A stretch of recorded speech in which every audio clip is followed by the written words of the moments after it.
Well, after a lot of moving and stress and misery, the #1 source for English language information on Etrian Odyssey Mobile returns. No, this video has nothing to do with Etrian Odyssey, but I'm calling myself that until I find someone who's got more information on the game than I do. Seriously, I show up if you Google Etrian Odyssey Mobile. And hey, while I was gone, we hit 400 subscribers. But today, as you could see from the title, we're going back to Phantasy Star Online because that's what people actually watch on this channel. Seriously, my PSO2 video is almost a year old and is still steadily climbing in views. It recently broke 10K.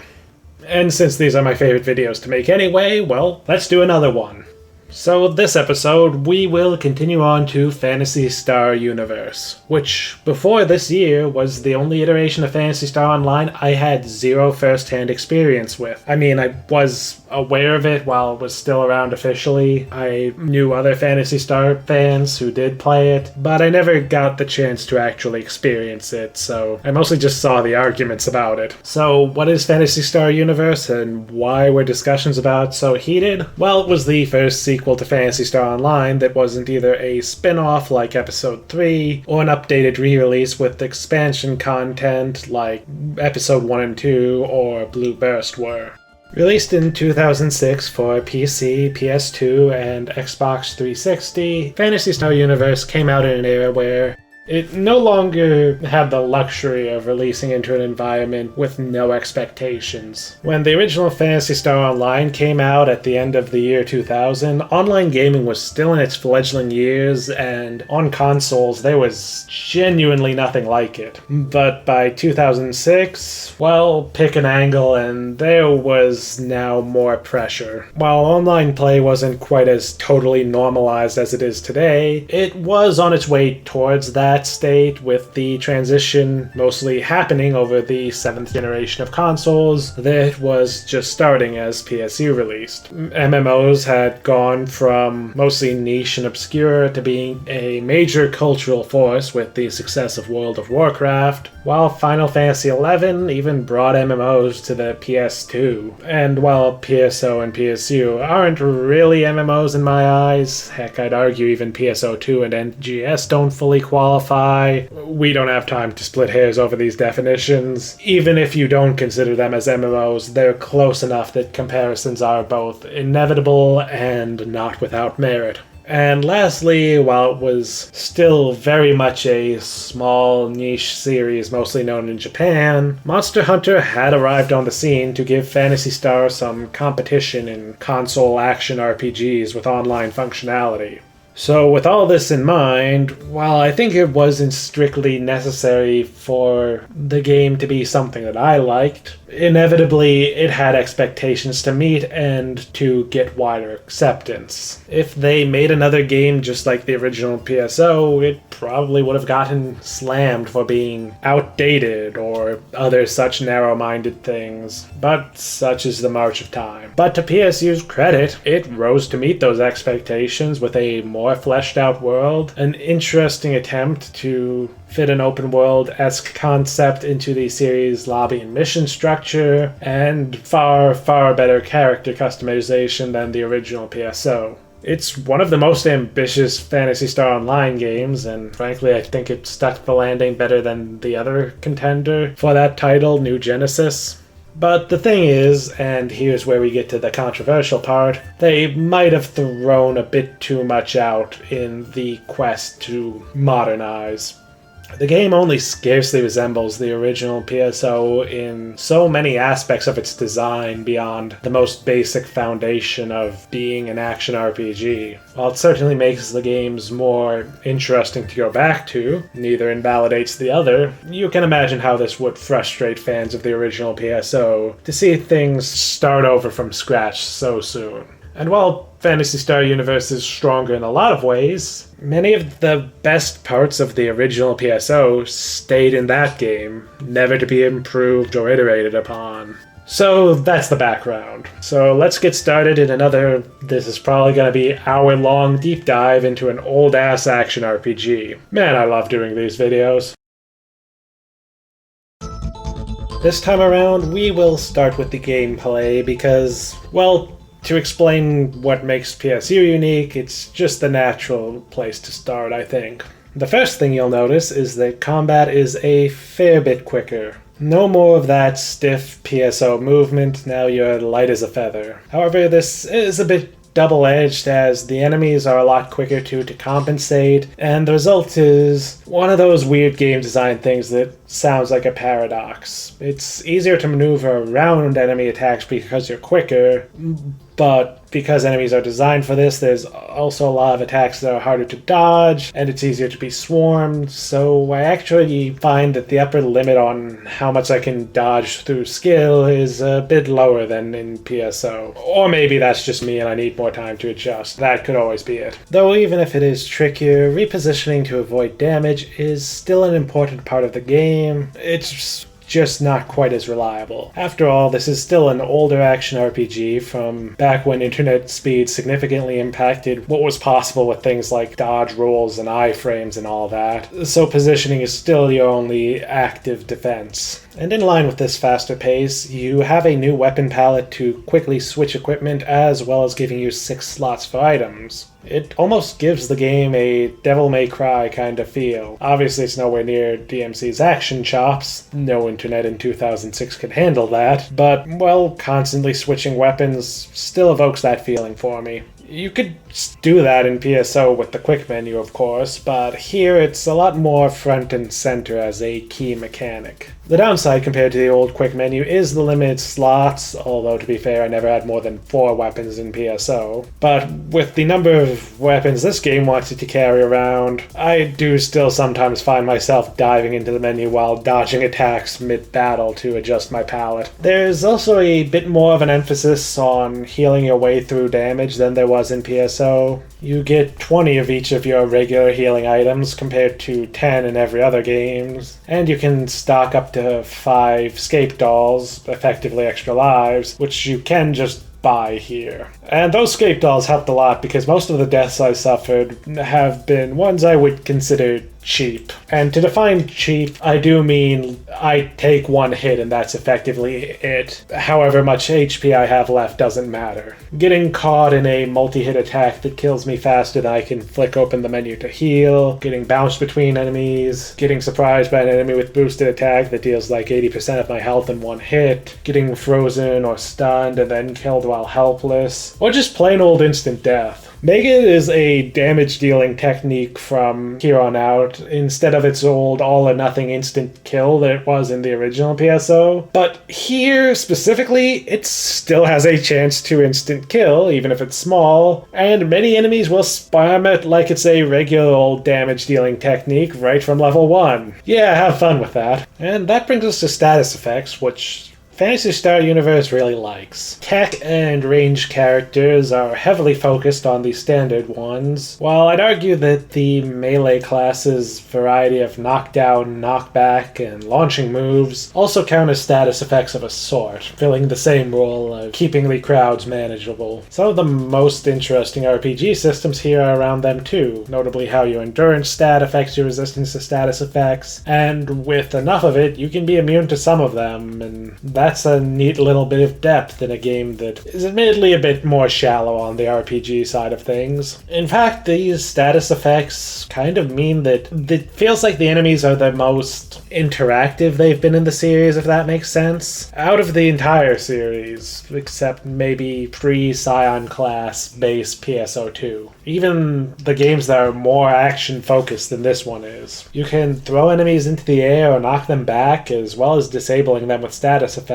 but at the same time you need to keep track of every enemy and be mindful of what they can do to you. It's very much the sort of thing that's expected in full-fledged action games, but often overlooked in action RPGs. And it's kind of surprising that Phantasy Star Universe does this better than most of the other games in the series, even though it's from the era era where internet speed still seriously kneecapped online action games. I think this is helped by the fact that it's a somewhat slower game focused on smaller numbers of enemies. I realize that it seems like conventional wisdom these days favors the spectacle of speed and numbers, but the way PSU is designed makes these effects more impactful. Then there's the matter of the three gameplay styles. As in PSO, you have melee, ranged, and technique options. For those encountering the Phantasy Star series for the first time, techniques are space magic. But while PSO had a fairly unified gameplay style that integrated everything, PSU makes each style a little bit more distinct. The main things that they have in common are the focus on using many different weapons through the weapon wheel I mentioned earlier, and photon arts existing as a defining element of all three classes.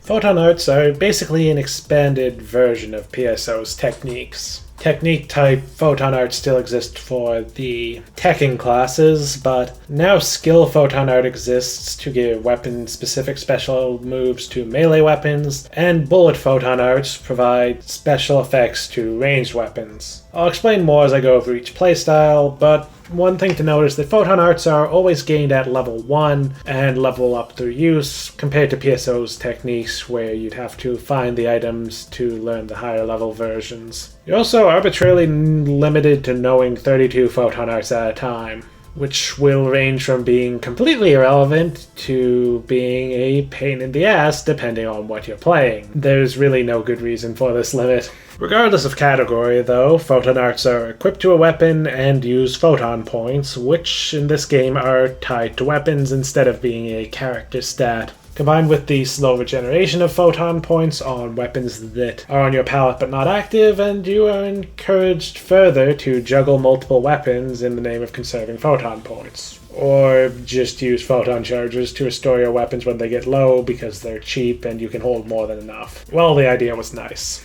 Unfortunately, the large photon point pools of weapons and the easy availability of photon charges means that outside of early game in the offline modes, photon points are effectively a non-factor. You could just give every weapon unlimited photon points and it would barely change anything about how things play. Oh, and there is also the element system. There's now 6 elements in opposing pairs, and hitting an enemy with the opposing element will deal more damage, while equipping armor that matches the element of the enemy or the element of their technique in the case of those attacks will make you take less damage. It's a bit of a mixed bag since it's replacing 2 systems from PSO. The percentages that would give a weapon bonus damage against certain attributes of enemies, and the system of having elemental defense values that would determine damage taken from incoming techniques. The biggest improvement is probably mostly just that it is entirely unified. It's one system for weapon-based classes and for technique-based classes, rather than separate systems for each. Unfortunately, a lot of the implementation does lead to this being the system that most contributes to the very boring kind of grinding in this game, but we'll get to that.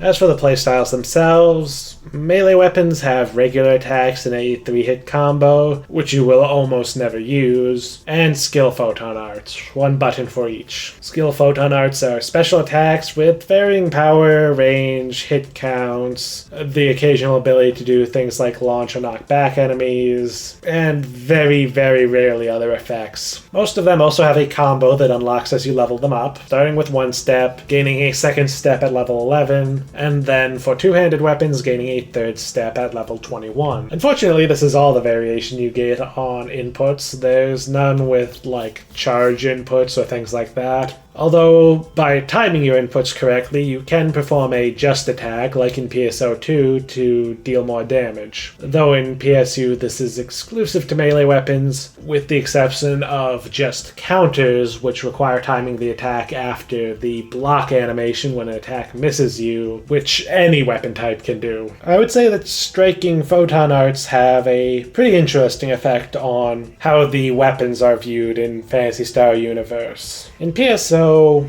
daggers, double sabers, and twin sabers sort of all blurred together as weapons I felt were mostly interchangeable. They all had the feature of dealing more hits when you attack with them, so I mostly just used whichever one had the better stats or special attack, and effectively treated them as one weapon type. Similarly, swords and partisans both kind of filled the role of AoE melee weapons. But with photon arts, well, each weapon is defined first and foremost by the selection of photon arts it has. There may still be some overlap, but at least there's a bit more room for the different melee weapon classes to stand out now. Although at the same time, this does also mean that pretty much every weapon type is doing some degree of multi-hit, multi-target damage, so the differences may not be quite as stark as they could be in PSO, but I'd still say that the far greater variety is still more interesting, especially because to a far greater degree than in the original PSO, this is a game where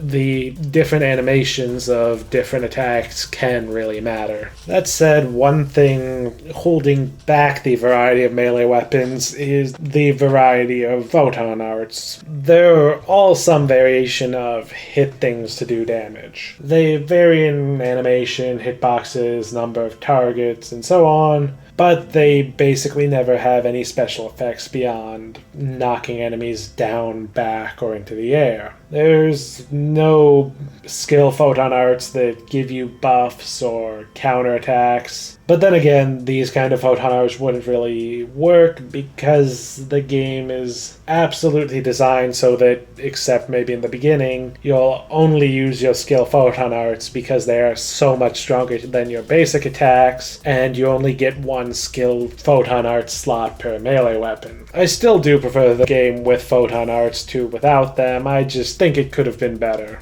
Lastly, melee weapons are the only weapon class where the elemental value is a trait on the weapon itself. Every melee weapon drops with a random element and a random percentage value that determines how much bonus damage it will deal to enemies it's effective against. This feels like a weird compensation for the fact that skill photon arts are much quicker and easier to level, and you need far fewer of them, so instead, to make up for the grinding they don't have to do there, striking weapons have to bother with getting far more weapons and the possibility that a rare drop will be ruined by a bad element value. As for ranged weapons, they at first seem to have simpler gameplay. They have just one button to attack with, but they have a few other things going for them to add back in some complexity. For one, they tend to be the most varied between classes. Rifles and handguns fire single shots, shotguns and crossbows fire spread, laser cannons fire piercing shots, and so on. But they also have a few unique actions that are new to this game. One-handed ranged weapons and twin-handed handguns can fire while strafing, giving them a bit more mobility and making them very useful for racking up damage and inflicting status effects while either closing in or moving to avoid attacks. And most ranged weapons can also be fired in first person, useful for having full control of what you're shooting at and often the only way to hit certain enemies that fly up out of reach. And for their photon arts, ranged weapons have bullets. They affect your normal attacks and don't have a separate action like skill photon arts. Every ranged weapon class has a set of 6 elemental bullets and typically 2 special bullet types that deal non-elemental damage, are semi-unique to the gun's category, and usually have other interesting effects. The benefit to this system is that a gun can always hit an enemy's elemental weak point, and since every elemental bullet comes with a status effect, ranges are great at inflicting those, which kind of keeps ranged classes in the same status-focused role that seemed to be the intention with PSO, given their high accuracy made them great with special attacks in that game, but then they got a few overpowered weapons, and it didn't quite work out that way. Unfortunately, here, because the status effects are tied to the element, the value you get out of this will vary a lot depending on the enemies you're fighting and what their weaknesses are. Enemies weak to ice will generally be the best situation for ranged characters. So it's not perfect, but it is still something. And because element is decided by the bullets here, the elemental value is determined by the weapon class and the level of the photon art. This does mean that you don't need to find and upgrade a huge stack of weapons like with melee weapons, but it does mean you need to level up 6 or more photon arts for every weapon type, compared to melee weapons that typically only have at most 4 photon arts and tend to level them up faster. Mercifully, the private server does speed leveling these up. In the offline modes, I found it better to just focus on maybe 2 bullet types per weapon because they took so long to level up. Lastly, we have techniques, which probably have the biggest fundamental changes. Unlike in PSO, where techniques could be cast at any time, in PSU you need to equip them to the slots on a casting weapon, though unlike the other categories of weapon, any casting weapon can equip any technique. It's also notable in that access to techniques has been significantly limited. While in PSO any class except the cast classes could use techniques, so 8 out of 12 could use them. In PSU, only the dedicated or hybrid teching classes can use these weapons and thus use techniques, which means I believe only 5 of the 12 advanced types have access to techniques. By comparison, every class except for the hyper-specialized master types gain access to at least some melee and ranged options. And on top of that, techniques are also the only playstyle that gets multiple photon arts on one weapon. One-handed tech weapons have a slot for a photon art on each of the 2 attack buttons, while the two-handed rods have 4 slots. The button that switches to your off-handed weapon while dual-wielding brings up a second set of 2 slots. I really wish the other playstyles worked this way, and unfortunately this also leads to techniques having the same problem as ranged weapons, where you have to spend a lot of time leveling them, since you have to level techs to cover every element, but at very least you probably won't need as many techniques of each element as you do with ranged weapons, where every category you want to use is a full new set of elemental bullets. This is mostly because, and this is getting ahead of myself a bit, but similar to how different types under the umbrella of melee and ranged types will have access to different types of weapons, each of the tech classes can specialize in certain categories of techniques, and this ensures that all the teching types don't just play the same. Although it does mean you're kind of encouraged to just focus on a few techniques in each element. But considering the photon art cap, maybe this is for the best. The other issue is that there are support techniques, which, don't get me wrong, I like having support options. They just feel really roughly implemented. Despite having to cram them onto your weapon photon art slots instead of using them from a menu, there's more support techs than there were in the original PSO. And they're also easily the most painfully slow ones to level up, because you won't need to cast them nearly as often. Yeah, it just really feels roughly implemented and like it was not really thought through how support techniques would integrate with the rest of the game systems. And while we're on the note of the 3 distinct playstyles, I did also make an allusion to the fact that this game allows you to dual wield. Very critical for any sort of hybrid classes, since it lets you use both styles at once. And this does a lot to justify many weapon types too. In PSO, I would never use a saber on a hunter or a handgun on a ranger, even though these are weapons that these classes specialize in, with the exception of the very start of the game or a particularly good rare one. Instead, these weapon classes were mostly defined by their broad availability, and so I mostly used them on classes that did not specialize in them, simply to fill a niche. But in PSU, the niche of these weapons is being one-handed, letting you use the 2 styles in unison and switch between them effectively. In fact, fighting with a gun in one hand and a striking weapon in the other is probably my favorite way to play this game. Unfortunately, though, the system is a bit rigid. Weapons are fixed as either being right-hand or left-hand weapons. All one-handed melee options are right-handed, all guns are left-handed, and then attacking weapons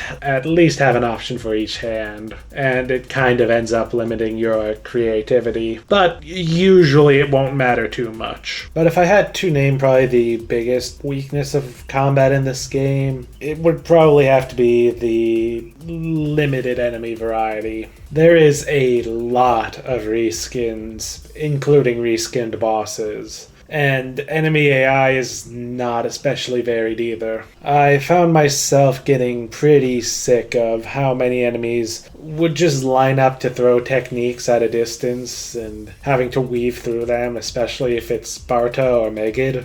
While reskins aren't direct clones, often having different AI and attack patterns, they're similar enough in obvious ways that they still make the game feel less varied, and I will still instinctively think of them as reskins. And there's almost nothing here that doesn't get reskinned into something or other, which is disappointing. While PSO certainly had some reskinned enemies, most notably every single area having some equivalent of the forest's Brumas, there were a lot more unique foes, keeping each area distinctive. Really, I feel like enemy design is often one of the most underappreciated aspects of making an action game, and PSU just doesn't quite nail it like PSO did. It's all still fine and functional, there's no major screw-ups that really ruin the flow of gameplay, except maybe the occasional large enemy that's disproportionately tanky due to having only one hitbox unlike most large enemies, but the large portion of reskins just make it feel repetitive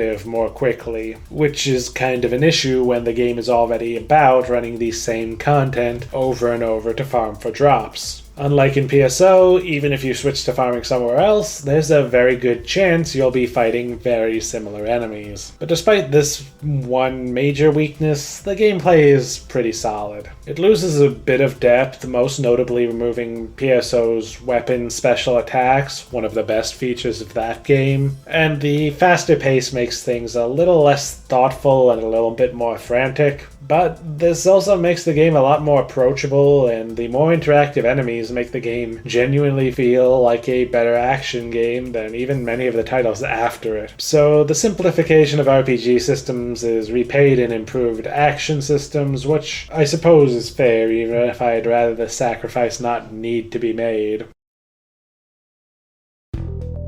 Okay, so now let's dig into the couple of different versions of this game that are relevant today and that I played. The combat's basically the same across the board, but a lot of other sections vary wildly between versions, so it's best to explain these here. The game was updated heavily over the years it was active, but the offline modes provide effectively snapshots of the game at launch and at the release of the expansion, with some quirks. And then there's the private server online experience, built on top of the end-of-life Japanese version of the game, and currently the only way to play the game online since official support has ended on both sides of the Pacific for over 10 years now. Firstly, there's the offline portion of the base game, and while it does hold back in some areas, it doesn't really feel like a watered-down single-player mode like you might expect from an online-focused game of this era. It feels like a dedicated single-player action RPG of the time. There's proper story cutscenes, voice acting, and even some unique mechanics that don't generally come up in multiplayer, like the tools you use to neutralize seed infestations or the various vehicle sections. My expectations might have been rather low. The base game offline does not have the best reputation, but the whole campaign was honestly a nice surprise. But that said, I can see why it might have been a bit of a turnoff for a lot of players. The game does not lead with its best foot forward on core mechanics, so if the lengths it goes to for a more fleshed out single player campaign don't speak to you, yeah, it's just gonna leave you with a bad impression. Most glaringly, there's just a very limited number of options, and not just because this is only the base game. The great online class system is instead completely replaced with one that's just Hunter, Ranger, and Force. One class for each of the three main play styles, but weirdly they are improved and more versatile than their counterparts in the online mode. It's kind of strange, and the best logic I can see is that they're designed a little bit more like the classes in the original PSO compared to the slightly more specialized classes in PSU. There are also missing weapon classes, which becomes very funny when some of these weapons clearly were in the base game because they are on the wall behind the shopkeepers in some of the towns, but you just can't get them in the offline mode. And on top of that, weapons do have abridged photon art selections, notably melee weapons getting basically only one photon art each. And there's also the fact that, although from some of what I've read, this might have just been how the game was at launch, that may be true for several things here. The crafting system is pushed way more heavily than anywhere else. In fact, I'm not sure you can get gear from your usual random drops. I mostly got my gear by buying it from the shops and very occasionally crafting something when it shook out to be worth the time. It all feels odd, and unfortunately, this runs into an issue common to early game crafting in a lot of RPGs, only made worse by the fact that here the whole campaign is effectively early game. You see, in games like this, until you hit a certain threshold, you will often be constantly bombarded with gear upgrades for little to no additional effort beyond that it takes to just progress through the game. So in light of that, when crafting is almost always a more involved process, it becomes pointless and unsatisfying. The gear you put in the effort to craft ends up becoming obsolete almost immediately, so why bother? I do also want to make a few points around the story for the base game of PSU's offline. For one, the presentation is a big factor in its favor. It does a few little things to make each chapter feel like an episode of an anime, complete with opening, ending, and next episode preview. And I love this, and it really fits the tone of the game too. Even all these years later, PSU still has the highest production values on its story mode. And while the core content of the narrative is a bit of a mixed bag, there's a lot of stuff to like about it. For one, the Gurhal system is by far the most fleshed out and realized world in the Phantasy Star Online games. It feels like a real world with real history, a lot of which isn't pretty, and that's great. Heck, a lot of the conflict here isn't with the space monsters, but rather with other people, with the space monsters just providing a source of friction. But I think the thing that it most gets right is just how it manages to properly feel like you're one person as a part of a larger conflict, which I think is incredibly important for a multiplayer game like this. Even as the game reaches its climax, Ethan doesn't save Gurhal single-handedly or anything. In fact, the final mission of the game is mostly about saving his friends and has little impact on the broader events. It ultimately means that fighting the Seed is a broader effort by the entire system, and Ethan is just one part of it, thus leading to the feeling that Ethan isn't necessarily more important than your custom characters for the online mode, which is a really good storytelling decision in my view. He's just another Guardian, and any of your adventures or your friends' adventures can be just as exciting and important as his adventures. Not to mention that this leaves your character unencumbered by anything in the game's main storyline, letting them be whoever you want them to be, and also, again, to be just another Guardian, the same as everyone else. Which, feels like how it should be in a multiplayer game. I know not everyone cares about this, especially if you really are just viewing it as just a game, but I don't know, to me this just helps me get a little more immersed in the experience. Because of all this and the amount of world building, the story of the base game offline feels like a great jumping off point into PSU. I felt like it invited me to imagine my characters as actual people in this world. And hey, it enhanced the experience for me, so I gotta say it's a positive. Oh, and speaking of my custom characters, there is the extra mode in the base game offline, which could have been a cool, preserved version of the base game online, but no, it's mostly just the story mode side content, but you can have your own custom character. And you still have to progress through the story mode to unlock content here anyway. Gonna be honest, I did not play with this at all. Maybe there's something more to it, but what I've told you is very much what the game says it is, and that gave me no real interest in bothering. It's just all the compromises of the story mode, but without the interesting story and world building that made me want to put up with the compromises. I'm sure if you were playing it at the time and didn't have the money or the internet to play online, you could have had some fun with this, but yeah, not much point to it today. Let me know if there's something important I'm missing here that maybe you have to spend a few dozen hours in to experience. But by this point I was very much interested in moving on to Ambition of the Illuminous and private servers,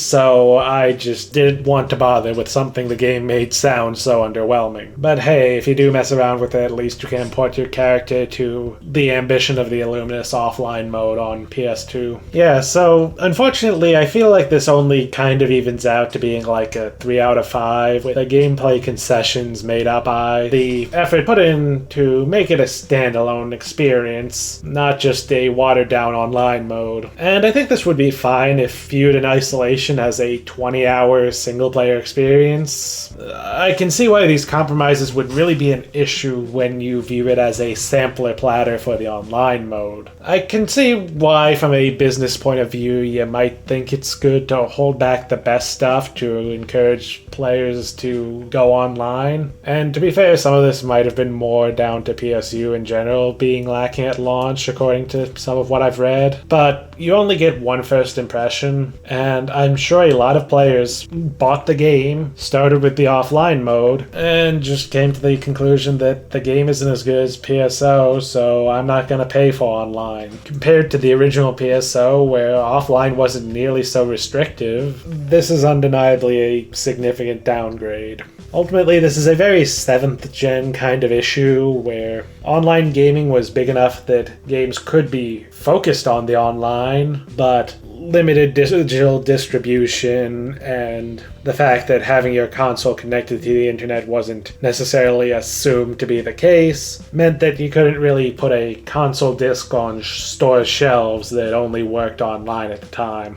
But despite my sort of lukewarm review, I'd still say this is worth playing today, mostly for the story and especially the world building. You get very little of that in the online modes, so this is basically required reading if you want to be in a position to think about how your character fits into this world. Again, if you're that particular type of nerd like I am. It's helped by the fact that the offline mode is mercifully to the point. It only took me about 25 hours to complete, which isn't bad at all for this genre, and you can probably do it in 20 or even less if you don't bother to get sidetracked with grinding and such as I sometimes did. But at the same time, if you do decide to get into PSU and start with this, just keep in mind that it's not PSU at its best.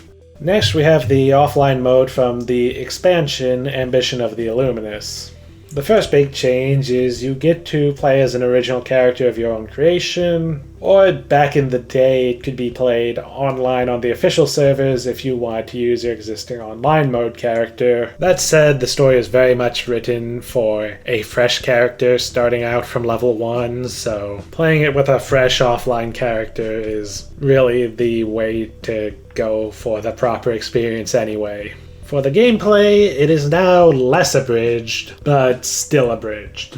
There's no more missing weapon types, thankfully. Everything's here, including the new weapons added in the expansion, but the class system is still just the classic Hunter, Ranger, Force. Though at least they've been fleshed out with better weapon ranks, giving them more options and even more leaning into the feel of being like the original PSO, where every character was expected to do a little bit of everything. And the photon art selection is better, though still inferior to the online mode. Also, while we're on the topic of gameplay, they did add the feature of multiple difficulty levels for the story mode. Unfortunately, this is a complete joke. There's a level requirement to play the story at all on a higher difficulty level, and so naturally you would assume that the enemies in the first mission would be around the level that they require you to be to start it, and then over the course of the game, they would get harder and harder, right? Yeah, no, that doesn't happen. In fact, in my experience, the enemies only started reaching the level requirement at the very final mission. So if you get a bit over-leveled and think like I did that, oh, if I level up and unlock the next difficulty, that'll balance things out, no. If anything, you'll make it worse.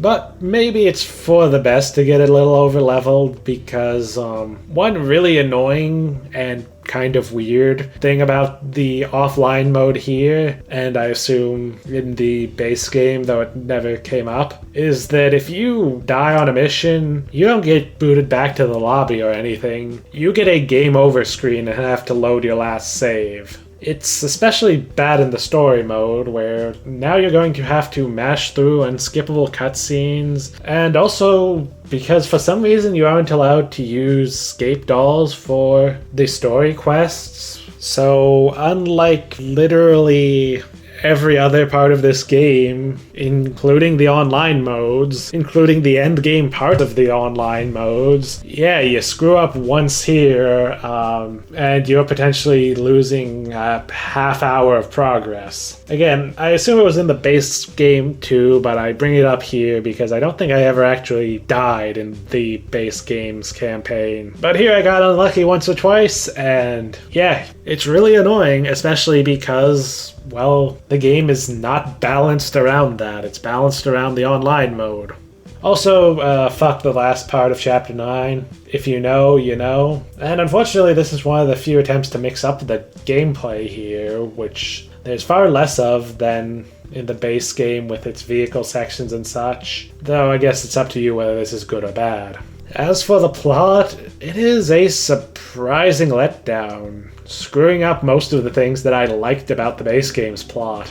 It pretty much completely abandons the feeling of this just being one personal story among a larger conflict like the episode 1 plot. The production values are much lower with simpler cutscenes and no voice acting. The story itself manages to be bleak and kind of terrifying in a way that takes full advantage of the darker side of the setting's history, until the end where they just throw all that away by revealing that the villainous organization's ideology is all just a front and their leader is really just a generic destroy the world villain. And the worst part is, while the episode 2 plotline here can be played offline or online, episode 3, the second half of the expansion storyline, was online only and is now unplayable because the files for the missions were server side. So you can watch it on YouTube, I guess, but the fact you can't play through the second half of the story kind of undermines any reason to recommend the first half. That's not really a fault of the game itself, but it is a mark against it when deciding if it's worth playing today. Man, I had a lot of other complaints about this story that I just decided to cut. Ultimately, Ambition of the Illuminists Online is probably the least interesting part of Phantasy Star Universe. It has neither the full gameplay experience of the online mode, nor the compelling story and world building of the base games offline.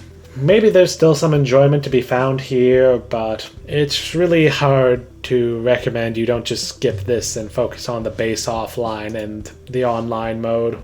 Lastly, there's the private server online experience. The first thing that jumped out of me playing online is that the approach is one that might have been considered old-fashioned even at the time. Outside of the online versions of the expansions plotline, which, as mentioned, are inaccessible, the game basically immediately lets you loose to play missions and level up with no real guide rails. It's not going to be to everyone's taste, but I rather like the sense of being able to just just do what I like at my own pace and choose my own goals. It ends up being the kind of wiki game that I like. One where there's so much to do and see and choose from that you just kind of need a little bit of help to decide what to do and to be cognizant of all the different goals there are to pursue. And I really like that this stretches all the way to the early or mid game, which not a lot of games do. Again, not everyone's cup of tea, but personally I think this is just one of the reasons why I tend to prefer older online games to newer ones. That said, there is a definite focus on the end game, as is the case with a lot of long-running online games, but I'd say the leveling experience is pretty nice. The earliest levels are a bit rushed through, but to be honest, after playing through them twice in the offline modes, I didn't really mind. And once you get past that, I'd say the pace of progress is pretty good. There's a definite feeling that you should aim to hit 190 to get to the end game stuff, but the journey there is more fleshed out than a lot of games that focus on the end game. There's plenty of points where your progress kind of plateaus and you're encouraged to focus on getting better equipment. I always do prefer when progression is something you actively engage with, letting you choose goals to pursue. And combined with the relatively freeform progression, this means that raising alts is also a lot quicker, since they can largely skip over the gear side of progression as they're sent stuff from your main character. A lot of games focused on the end game tend to overlook having a good leveling experience. Often the leveling is treated as a waste of time and is thus streamlined down to the point where it stops being engaging, but it's never removed entirely, so it still is kind of a waste of time. In fact, even more so than before the streamlining. But this nails it. Of course, to do so, I believe EXP payouts had to be increased compared to the official servers, but the level grind being steeper than it needs to be is also an unfortunate staple of online RPGs, and one of the reasons that private servers fixing them tends to be appreciated. And also, that said, if you would prefer a more streamlined version of progression, well, the private server is apparently working on that. A straightforward single lobby setup that'll let you level in a straightforward fashion and get good gear along the way. Honestly, it does go against a lot of what I liked about PSU, but at least it won't replace the option to do things the old-fashioned ways, so you can just do whichever you prefer. At some point I might spin up an alt account and level some characters with the new system, and maybe I'll let you know somewhere how I feel about it. And of course, that does bring up the fact that the private server continues to update the game, adding more content to the end game and creating events for players to enjoy, which I really like since it keeps the game evolving as it would have done while it was active. And a nice contrast to PSO's private servers, which aren't nearly as big on new content because, well, that wasn't how the original PSO operated. Honestly though, the biggest benefit to playing online and the biggest service the private server provides is just that this is where PSU finally stops holding back. It's wonderful that the private server just lets us experience PSU with everything intact. Full progression, a full selection of loot to pursue, the full range of photon arts, and of course the excellent class system. While the episode 1 offline story was a fun, quick warm-up and introduction to the world, this is undeniably the real PSU. Not that I think anyone ever doubted that.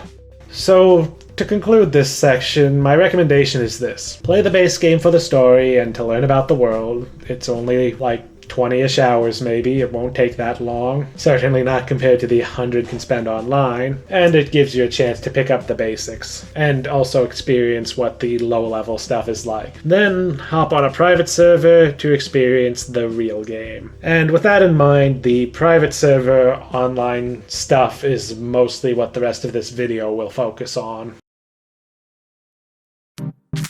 Now, I've hyped up the class system a few times, so let's get to that. Unlike PSO, we now have a very standard race plus class system, or they're called types, but I'm going to probably call them classes a few more times throughout this video. You have your base stats determined by your race and your character level, and then there are multipliers determined by your type and your type level that are then applied. Because you have separate character levels and type levels, unlike PSO2, you don't need to completely restart from scratch if you decide to switch to a new class. As for race selection, there's humans, Newman, castes, who are actually called castes now, and of course the fourth race, beasts.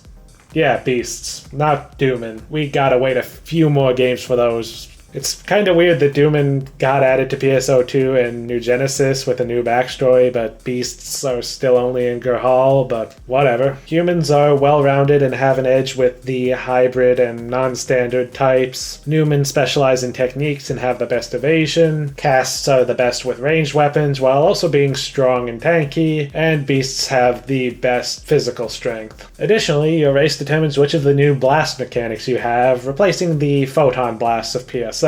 Castes get SUV weapons, which are giant weapon systems delivered via satellite. They work most similar to the photon blast from PSO, performing one powerful action before disappearing. Most of them are attacks, usually with status effects, but there are some support abilities. They're equipped in the form of armor units, so they're easily swapped out. Though as a consequence of this being so vital to castes, the extra unit slot doesn't really get used for much. These SUV weapons are also probably what inspired the Mars system that I saw got added to New Genesis a few months back. Though that said, it does look like the Mars system more fully realizes the idea, at least going by the trailer.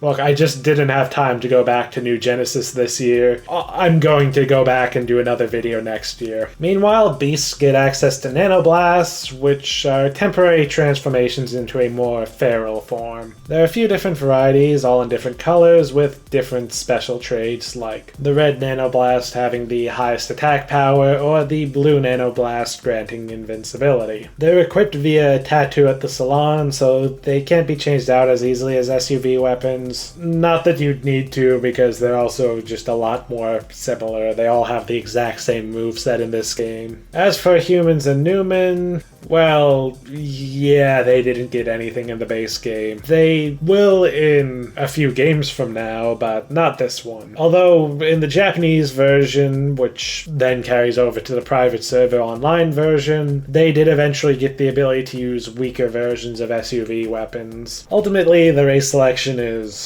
fine. I do wish there was a bit more to it though. Since you have the ability to change your type whenever you want, it'd be nice if they threw you a bone for suboptimal race and type combinations. I won't ramble on could have beens though, because ultimately it's fine, but it does kind of undermine the ability to play every type on one character and make it so that ultimately you will probably want to create one character of every race, because ultimately your race and type combination is just a matter of optimizing, which again I find a little bit boring, but well. Fortunately, the type system, well, this is what I was hyping up. In addition to the stat multipliers I mentioned earlier, the type you choose determines your maximum levels for different categories of photon arts, and also determines what weapon ranks you have. Weapons all have ranks, and you can only equip a given weapon if your class's rank in that weapon type is equal to or above the rank of the weapon itself. Honestly, it feels kind of restrictive to have some weapons with lower ranks in a game like this where gear is mostly focused on raw power, and thus having an A rank in a weapon means that, yes, this is a perfectly valid choice up until the point where suddenly it's not. Again, it's just a very weird hard cap sort of thing, but other than that, I think this is the best system for weapon availability in the franchise. It gives the classes more to make them stand out than in the original PSO, while not being quite as restrictive as PSO2's system where most weapons are used by exactly one class. As for the details of the types themselves, they can be split into 5 categories, each with 3 types. First, there's the basic types, Hunter, Ranger, and Force, which do what you expect from PSO. Melee, ranged, and techniques, respectively. But you're not expected to stay with these. Instead, you're expected to level them up to unlock the advanced types, and then never go back unless you need to unlock something else. It's kinda filler, but it doesn't take too long, and it does help to lend a little extra weight to the real types.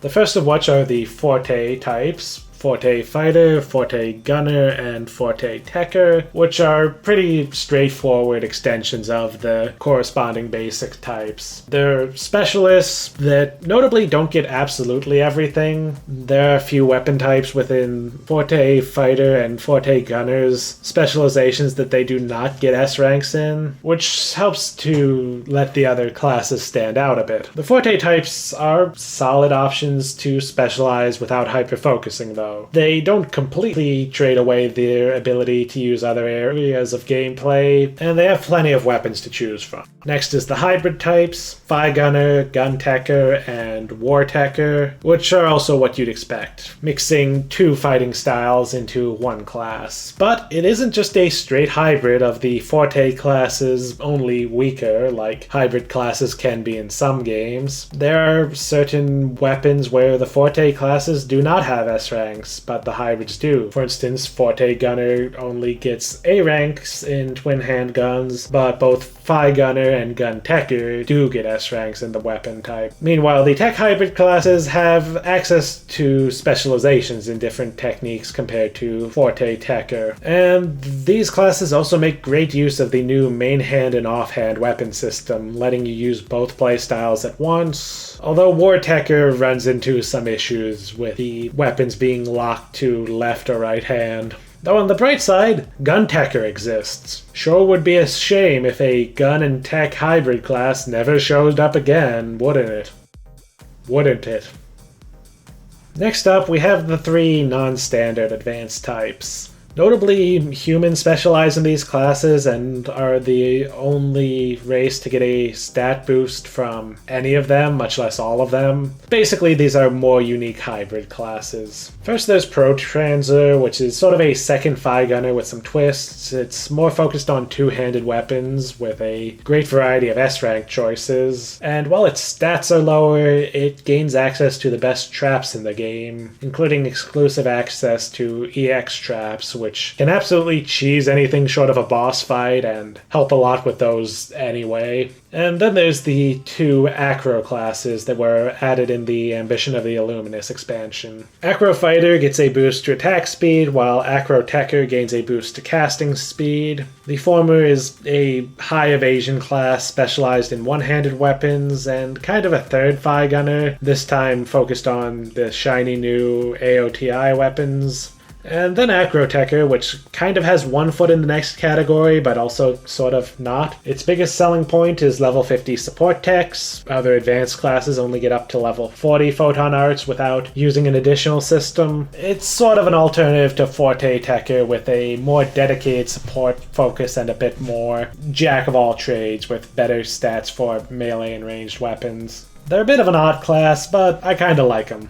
Lastly, there are the Master types. Technically, they're still just advanced types, but they have unique mechanics and require other advanced types to be leveled in order to unlock them, rather than being unlocked through leveling the basic types. Phi Master and Gun Master only get access to 4 weapon types, and none of these classes can equip gear below S rank, firmly locking them into later game content. And they also generally have lower stats than their Forte class counterparts. Instead, all of these classes have a few specific benefits. They're the only ones outside of Acro Techer to naturally get level 50 photon arts, and they also have increased animation speed like the Acro classes. Basically, these are more specialized and unique alternatives to the Forte classes, rather than being the strict upgrades you might expect from their names. To help them stand out, Phi Master and Gun Master both get an S rank that their corresponding Forte classes didn't, double sabers and twin handguns respectively, while Master Forces, unlike other tech classes, only specialize in attack techs to make up for the fact that limited weapon variety doesn't really bother them, and they get a mere level 10 cap on their support techs.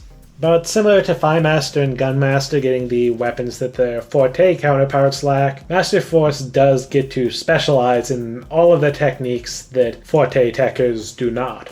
Oh, but if you are playing on the private server, there is a 4th Master class that only shares some of the traits, and I'm still not sure how much to focus on the private server stuff in this video, honestly, so I'm not going to get too much into it, but you can look it up on the wiki. It's basically a mashup of Wartecker, Acrofighter, and Acrotecker, addressing pretty much all the issues I had with those classes.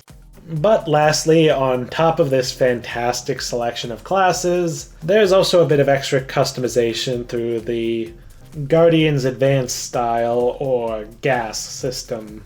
Basically, earning EXP also gradually grants you advanced points that can be spent to buy various passive skills, up to certain limits. Mostly because of the points it costs, it's limited to late game, and it's not perfect with it coming so late, and with the fact that a lot of the options, especially the good ones, ultimately boil down to raw power. But it's a start, and it's the first time that Phantasy Star Online tried having a skill system that would then become the backbone of the RPG systems in PSO2.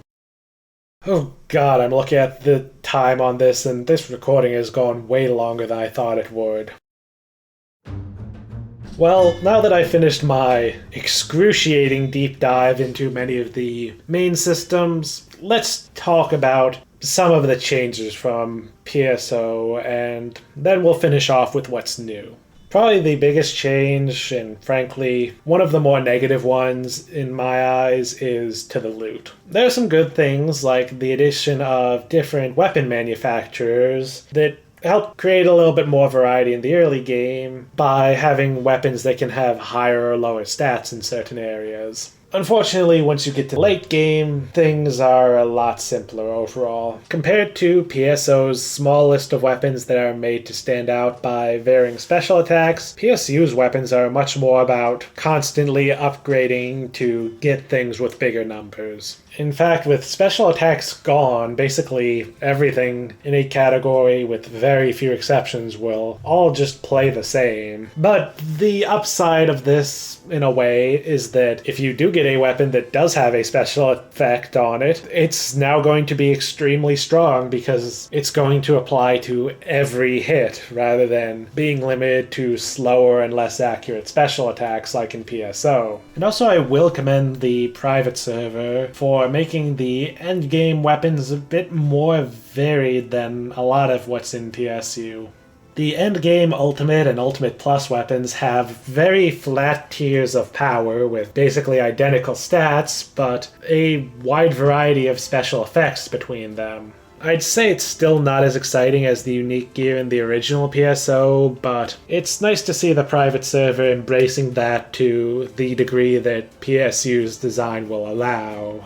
There have also been changes to the way armor and units work, notably that unit slots are now typed. You've got head slots that affect magic attack and defense, arm slots that affect accuracy and power, body slots that provide physical defense and evasion as well as status resists, and extra slots that boost endurance and provide either auras or SUV weapons. Mostly, this change means that units provide bigger boosts and can't be stacked. And the result is that units are more in line with the raw power focus of the game's progression, but they are more integral to getting stronger as a result. You can get very sizable stat boosts from units, but there aren't really as many unique late game units like there were in the original PSO. There also are some attempts to help differentiate armor this way by having certain armors only have access to certain slots, but that's gradually dropped as time goes by and most high-tier gear will have all 4 slots, so the idea ultimately doesn't really matter outside of the early game stuff and the offline modes. I actually do really like the idea of typed unit slots, anything to encourage something other than equipping 4 of the same thing, but by making them provide such a large boost to your stats, they kind of shoot themselves in the foot and keep themselves from being as varied and as interesting as the original PSO's units. They're reduced to just being another thing to grind for to get bigger numbers. The most interesting part is probably the status resist body units, where you can trade some raw defense to potentially ward off status effects that are more threatening, such as freeze or instant death. And hey, if units were going this focus on raw stat boosts anyway, I'd rather they have them done through the typed units than the untyped units. But really, if there's one big issue with the loot in PSU, way bigger than the loss of variety and uniqueness compared to PSO, is just how much emphasis there is on luck that can just kind of ruin your gear. The result is that you're not expected to just farm for one copy of a piece, but farm it over and over until you can get something optimal, and then potentially farm for multiple copies. Let's go over it. Armor all has a randomly rolled element and elemental percentage. Generally, you'll need at least 2 high elemental armors, but ideally you'll want a set of all 6, and late game where you are getting into armor with powerful set bonuses, this means a set of 6 copies of the same armor, just covering your basis of all the elements. Yeah, this would have been excruciating, and I'm very glad an event let me easily farm a full set of this for all of my characters. Meanwhile, gun and tech weapons have to be upgraded. Upgrading has a chance to fail, which not only reduces the current upgrade level by 1 or 2, but also permanently makes the weapon worse by reducing the upgrade cap. And then of course, you can also fail again while trying to upgrade it back to where it was before it lost the levels, resulting in a further loss of levels, and also further reducing the maximum level cap and making the weapon even more permanently worse. That's how English works, right? And why did I leave out melee weapons? Well, because they both have the upgrade problem and the elemental percentage problem. Have fun. To be fair, at least here it's analogous to the random percentages that PSO weapons could have, granting them bonus damage against certain attributes of enemies or bonus accuracy. And to be fair, I think it is easier in PSU to get a high element weapon than it is to get a high percentage weapon in classic PSO, especially with many endgame items being guaranteed to drop with good percents. But at the same time, the way of doing things in PSO just didn't force you to grind duplicates nearly as much for a couple of reasons I'm just going to put up on screen because this video is long enough as it is. That said, I don't want to make it sound like I'm letting PSO off the hook here. Don't get me wrong, I do think PSO's system is less bad, but I kind of hate both of them. They both serve the purpose of making it so that when you get that rare random drop you've worked so hard for, there's the chance that the item you farm for isn't actually any good. That said, in addition to the reasons I listed before, PSU's just a lot more focused on getting your numbers up, so it definitely hurts more here. But I've got good news, bad news, and more good news. The good news is, years into the game, Sega did add a thing to address these issues, letting you repair a weapon's maximum grinds, swap its element, or increase the element up to a maximum of 40%. Not perfect, but respectable, a good compromise to ensure that grinding for a really high percentage isn't a waste of time in retrospect, or even do a certain amount of weapon grinding risk-free. The bad news is you had to use paid premium currency to do this. A rare case of devs selling you the solution to a problem so much later that it couldn't have been originally intended or left in to create a problem that the devs then sell you a solution for. But thankfully, the other good news is that the private server fixes this by making the former premium currency something you can earn just by playing. Plus the aforementioned thing where many endgame items will be guaranteed to drop with a good percentage. So thankfully that makes it tolerable at least. I still don't like these systems very much, but again, they're brought back to being tolerable.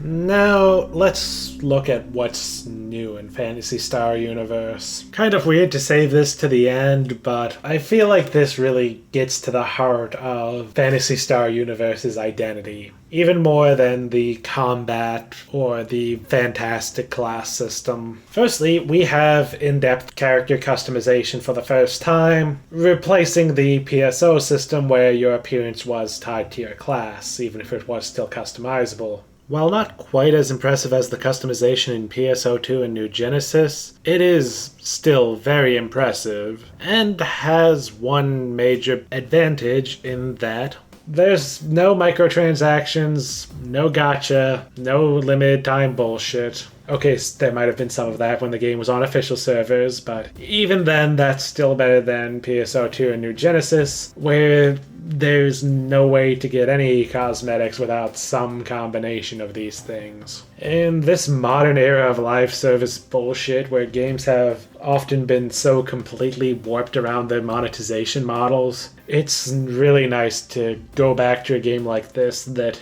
just lets you customize your character because it's a fun way to express yourself in the game and there's no strings attached. Next, and I kind of talked about this in the story and world section, is the open-ish world and the setting itself. Phantasy Star Universe takes an interesting half step towards being a full-on open-world MMORPG. Don't get me wrong, it's still fundamentally a lobby and mission type of game, but it uses these in a way to craft a connected world. First, you have 4 main cities that you can travel freely between, which are the main hubs of each of the game's 3 planets and 1 space station.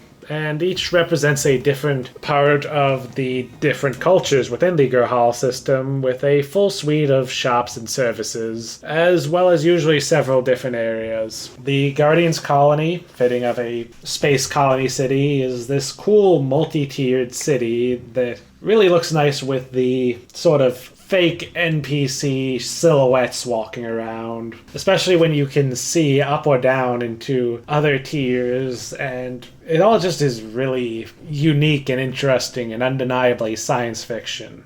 Meanwhile, on Power Room, the main city is this massive, sprawling area split into 3 distinct sectors, all of which have these broad vistas that kind of shows you the benefit of not being an open world game where if the devs want to show you something, they also have to make it so that you can go there. You can create views like this with skyboxes that imply more scale than technology can actually deliver on. Meanwhile, on New Days, you get, well, basically Japanese Venice. It's beautiful, even if it feels a bit more compact and like a pragmatic video game city than the previous couple of areas.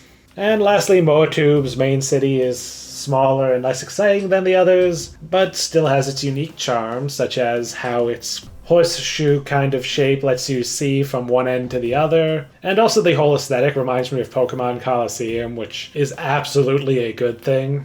And there's even some little environmental storytelling, like how there are these protective cages around the shops to sell you on the idea that this is a more dangerous city on a more lawless planet with a high crime rate. But then, after you leave from one of the often several exits on these planets and complete a mission, you get thrown into one of the extra lobbies rather than being sent back to the main city. And each lobby, including the cities themselves, has access to only a small portion of the missions available on that planet. And through this, you get to explore and travel. At the end of a mission, you've gone somewhere, and there's a whole interconnected network, since the missions in one of the extra lobbies will then take you to a different lobby where you can then go on different missions. I remember on my first day of playing online, I took a trip around Power Room, basically going in a big wide circle from one side of the network to the other. It was a really great time, and honestly I think it's a shame that these aren't in the offline modes except as intermission sections and story missions. And it even adds a bit of that MMO appeal where while you're out adventuring, you'll cross paths with strangers as you each go about your business. Plus, with some of these being more fleshed out feeling locations, although admittedly some of them are very barren and pragmatic, it just makes the world feel bigger even if it's mostly smoke and mirrors. I do recall hearing back on the official service this could be more of a problem if a lobby got full up and you couldn't access it. Plus it adds a little extra tedium if you're farming the same mission over and over again. But overall, these extra lobbies are still such a nice inclusion. It's still fundamentally a lobby and mission type of game, but I just really like how it makes this feel like a fleshed out world. Certainly more than PSO or PSO2, and honestly in some ways I feel more of a sense that this is a real place than in the largely empty and pragmatic open world of New Genesis. And of course this is helped by the story that I talked about, doing a really great job of making this the most fleshed out Phantasy Star Online setting. Lastly, we have the introduction of the My Room system, which contains several elements. In addition to being where you can access your storage or change your clothes, this plays host to your partner machines. Sort of a replacement for the mags of PSO, but not as great.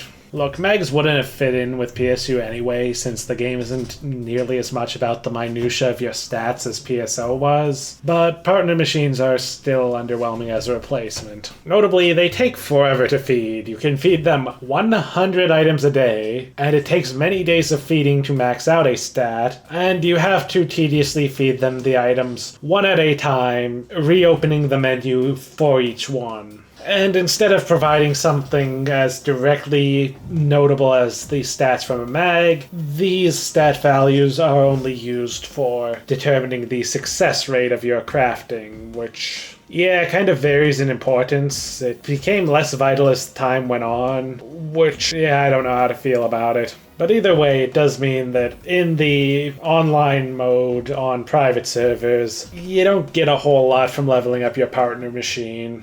Also, once you've got your partner machine to level 100, it would assume a humanoid form and could be taken on quests, but not on the private server. And also, this evolution is still less varied and exciting than the myriad of mags in PSO.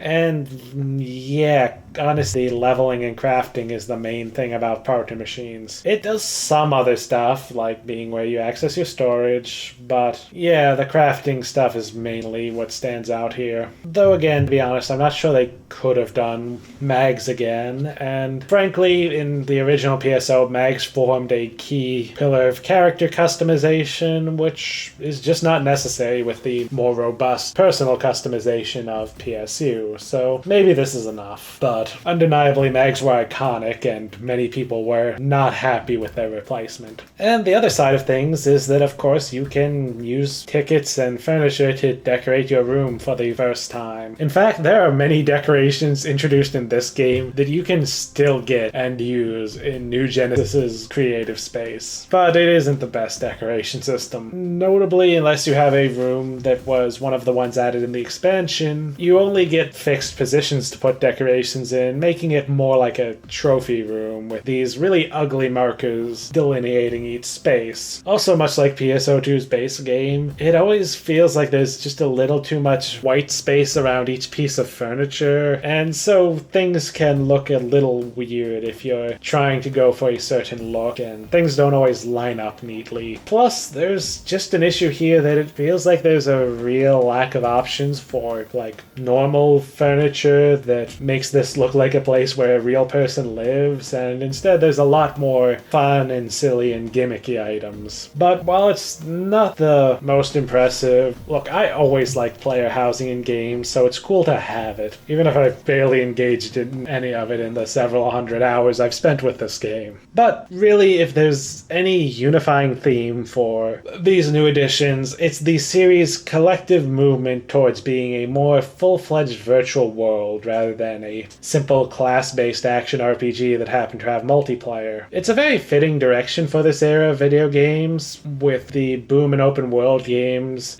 starting in the 7th generation being just around the corner. But at the same time, PSU having one foot in the 6th generation with its PS2 version and the other in the 7th with its 360 and PC versions might have held it back somewhat. Look, I am the last person to complain about tech specs or insist games should immediately abandon older hardware because that will somehow make for a better game. Look, I am the kind of person who has no problem booting up an older system to play something, and in the end, design is paramount for making a good game, not tech specs. But it feels like PSU's particular ambitions of realizing a world would have been better served by fully being a next-generation Phantasy Star Online title, rather than making concessions to fit on a console from the same generation as the original PSO. It certainly does feel like it wanted to be that next-generation game. Or maybe this is exactly the game they wanted to make, and more horsepower would have just raised expectations in a way that hurt the title. No way to know in the end. And in the end, Phantasy Star Universe deserved better. It was put in a difficult spot. After all, there's definitely a portion of the disdain for it that is exaggerated because people like to hate on the new and different thing. But I really can't blame anyone on either side of the fanbase split for not liking the other game. PSO and PSU are pretty fundamentally different in how they play, they're strong in different areas, and they have radically different aesthetics, game feel, and general priorities. If you were hoping for an evolution that builds upon Phantasy Star Online, well, PSU certainly wasn't that. Instead, PSU tore things down to its foundations and built something new atop them. Even if that new thing is good, it simply doesn't scratch the same itch as the old thing. And likewise, because PSO had such different priorities, yeah, if you started with PSU, I could totally see how PSO could feel dated and backwards if you didn't really dig in or click with the things that make it special. Of course, this isn't to absolve PSU of any criticism. It did have flaws of its own. But while it fell short in some ways, it also feels like one of the most ambitious PSO titles outside of the original going, hey, I think we could do a console game that's like an online game and this big grand RPG thing. And then they just did that. It endeavored to make the game more of an online virtual world with more to see and explore, more expression for the player, and a more fleshed out universe. With a bit more iteration, it could have been something truly special. That said, on the topic of its reception, I do mostly hear negative things about how it was at launch, and the Western release was constantly shafted in terms of support and being behind in updates. I'm not really equipped to tell these stories, but I can't just talk about the game's reception and not mention these parts that undeniably played a part. Also, while the private servers do try their hardest to improve the game, they fundamentally can't fix everything. Notably, it still kind of suffers from the landfill design problem where a game updated over many years will likely have many elements and such that are effectively obsolete. Plus, its status as a wiki game might not be to everyone's taste, even if this is the kind of wiki game I absolutely do like. And so I kind of just gave it away, but I do still think PSU is absolutely worth playing today. Even if, or perhaps especially if, you bounced off it when it was new. Removed from the context of its release and the negatives that came along with that, it holds up quite well. And it kind of helps to prove the point of this whole series of videos on this franchise, because it's as unique as any other title in the series. Every Phantasy Star Online game is so different that you genuinely can't say one replaces the others, and that alone helps me to appreciate it. It's different and it's unique. Absolutely the kind of thing that makes me love diving through an old series like this. And that variety is very important because PSU sort of ushered in a golden age for Phantasy Star Online in my eyes, despite its rough reception. Blue Burst was still around, officially in Japan for several more years. Blue Burst's closure in Japan was closer to PSO2's release than it was to PSU's release, and PSU would hold the line as the flagship game until PSO2 released in 2012. But there was a third pillar to Phantasy Star Online during this era. Perhaps they saw how Monster Hunter, another console action RPG that followed in PSO's footsteps, had found great success with the handheld versions of their titles, and Phantasy Star's devs wanted a slice of that pie. Or perhaps they just wanted the chance to experiment and evolve the gameplay of the franchise with low-stakes, low-budget games that don't require the commitment of maintaining online servers. Either way, the Phantasy Star Online franchise's next step would be a series of handheld spin-offs that began the series' move towards more action-focused gameplay. Eventually, not with this next one. We'll cover that when we return to Phantasy Star in 2025. But for now, this is Mikhail, signing off. It's good to be back.